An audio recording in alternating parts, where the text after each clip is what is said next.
বেরিয়েছে, আপনাদের BDO office বা পঞ্চায়েত থেকে সেই লিস্টটা বেরিয়েছে এবং সেটি আপনাদের এলাকায় যে আইসিডিএস এর কর্মী আছেন বা যারা এই যে প্রকল্প তার সঙ্গে যুক্ত যারা আছেন তাদেরকে দায়িত্ব দেওয়া হয়েছে এই ভেরিফিকেশনগুলো করার।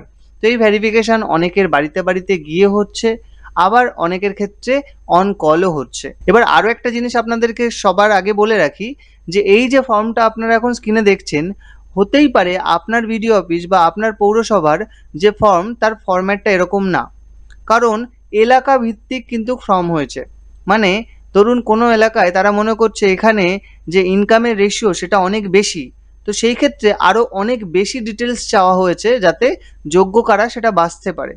এবং যে এলাকায় দরিদ্র সীমার নিচে যারা মোটামুটি রয়েছে, মধ্যবিত্ত বা নিম্নবিত্ত ফ্যামিলি, তাদের সেই এলাকার ক্ষেত্রে কিন্তু ফর্মটা একটু সহজ করা হয়েছে, বেশি কিছু ডিটেলস চাওয়া হয়নি। তো আপনারা আপনাদের এলাকায় যে ফর্মটা দিচ্ছে সেই ফর্মটাই কিন্তু আপনারা কালেক্ট করে ফিল আপ করবেন। আমি এই ভিডিওতে এই ফর্মটা দেখাচ্ছি তার মানে এই না যে এই ফর্মটাই আপনাকে ফিল আপ করতে হবে। তো এই ফর্মটা এরকম ধরনের ফর্ম যারা পাবেন তাদের জন্য বলছি, এখানে আমি বলতে আপনার নাম বোঝাচ্ছে। এটা হতেই পারে যে আপনাকে ফিল আপ করতেই হলো না, যে আপনার বাড়িতে ভেরিফিকেশানে আসবে হয়তো সেই আপনার আধার কার্ড দেখে সব কিছু ফিল আপ করে নেবে।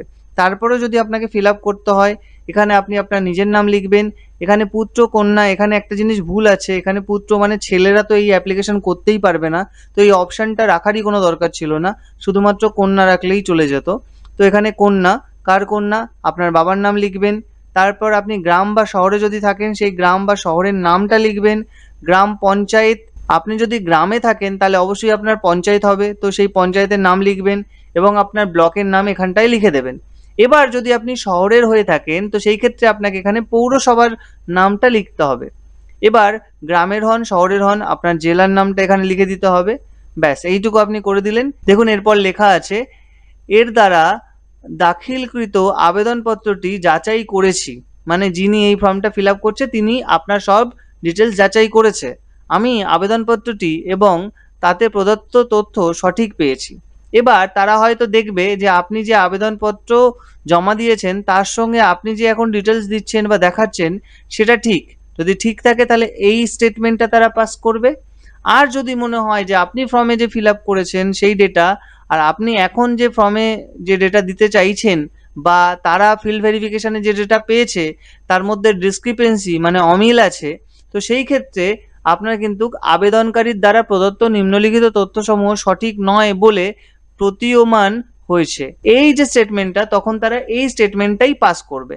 এবার যদি আপনার উপরের স্টেটমেন্টটা পাস করে তো সেই ক্ষেত্রে আপনার কিন্তু অ্যাপ্লিকেশন অ্যাকসেপ্ট হয়ে যাবে, এবং নিচের স্টেটমেন্টটা মানে ভুল তথ্য দিয়ে যদি আপনি ফর্ম ফিল আপ করে থাকেন এবং সেটা যদি আইডেন্টিফাই করা হয়ে থাকে তাহলে সেই ক্ষেত্রে আপনার কিন্তু ফর্ম রিজেক্ট হয়ে যাবে। অতএব আমি আবেদনপত্রটি গ্রহণ প্রত্যাখ্যান করার জন্য সুপারিশ করছি। বা গ্রহণ মানে আপনার অ্যাকসেপ্ট করা হয়েছে, প্রত্যাখ্যান মানে হচ্ছে তাকে রিজেক্ট করা হচ্ছে এই ফিল্ড লেভেলেই। ঠিক আছে, এবার যিনি অ্যাপ্লিকেশনটা ভেরিফাই করবেন তিনি কোন তারিখে ভেরিফাই করছেন, কোথায় ভেরিফাই করছেন এবং তার নাম স্বাক্ষর এবং তিনি কোন ডেজিগনেশন মানে কোন পদে আছেন সেই পদটা লিখে তিনি কিন্তু এই জিনিসটা সাবমিট করবেন। কোথায় সাবমিট